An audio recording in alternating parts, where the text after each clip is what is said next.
Hi hello అందరికీ నమస్తే. ముందుగా బల్లభి మనస్ ప్రేక్షకులందరికీ స్వాగతం. పోలీసుల చర్యపై విమర్శలు చాలా వస్తూ ఉన్నాయి.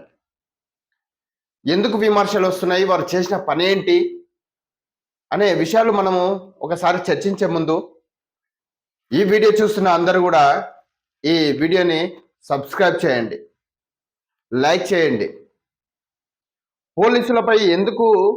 పోలీసుల చర్యపై ఎందుకు విమర్శలు వస్తున్నాయి అనే దానిపైన కూడా మీరు మీ అభిప్రాయాలను కామెంట్ రూపంలో తెలియజేయండి. సో రోడ్డు ప్రమాదంలో ఓ యువకుడు మృతి చెందితే ఆ మృతదేహాన్ని పోలీసులు తోపుడు బండిపై ఆసుపత్రికి తీసుకెళ్లిన తీరుపై ప్రజల నుంచి తీవ్ర విమర్శలు అయితే వస్తూ ఉన్నాయి. ఇది ఎక్కడ జరిగింది అంటే రాష్ట్ర ముఖ్యమంత్రి రేవంత్ రెడ్డి సొంత నియోజకవర్గంలోని కోస్గి పట్టణంలో చోటు చేసుకున్న దుర్ఘటన.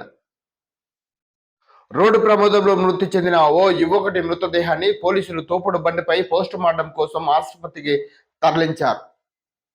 ఇది సాక్షాత్తు ముఖ్యమంత్రి రేవంత్ రెడ్డి సొంత నియోజకవర్గంలో ప్రజలందరూ చూస్తుండగానే పోలీసులు వ్యవహరించిన తీరుపై ప్రజల నుంచి తీవ్ర విమర్శలు వ్యక్తమవుతా ఉన్నాయి. నారాయణపేట జిల్లా కోస్గి పట్టణంలో ఈ ఘటన జరిగింది. వికారాబాద్ జిల్లా ధౌలతాబాద్ మండల కేంద్రానికి చెందినటువంటి మొగులయ్య అనే యువకుడు భార్య పిల్లలతో కలిసి కోస్గి పట్టణంలో అత్తగారింట్లో ఉంటూ వ్యవసాయ పనులు చేసుకుంటూ జీవనం సాగిస్తా ఉన్నాడు.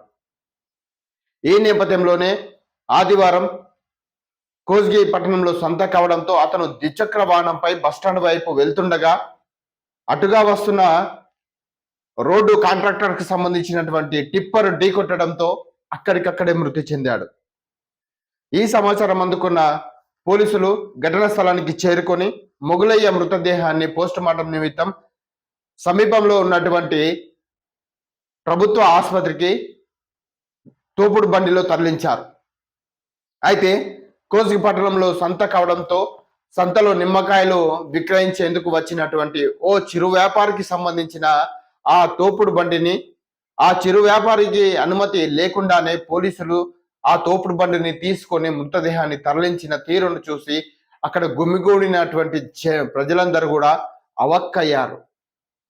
ఈ దృశ్యాన్ని కొంతమంది వీడియో తీసి రాష్ట్ర ముఖ్యమంత్రి రేవంత్ రెడ్డి సొంత నియోజకవర్గంలో ఇలాంటి దుర్ఘటనమైన పరిస్థితి అంటూ వాట్సాప్ గ్రూపులలో పోస్ట్ చేయడం, ఈ వీడియో మొత్తం సోషల్ మీడియాలో సంచలనంగా మారుతా ఉంది.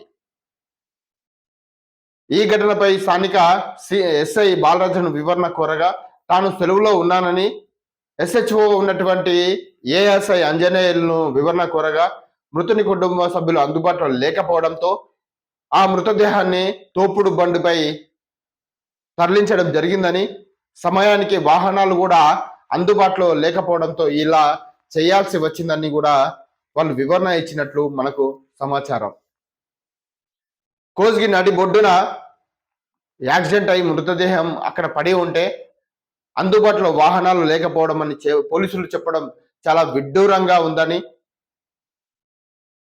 కోస్గి పట్టణ ప్రజలు కూడా పోలీసుల చర్యపై తీవ్ర విమర్శలు చేస్తున్నారు. దీనిపైన కూడా మీకు ఎలాంటి సందేశాలున్నా మాకు కింద కామెంట్ రూపంలో తెలియజేయండి. ధన్యవాదాలు.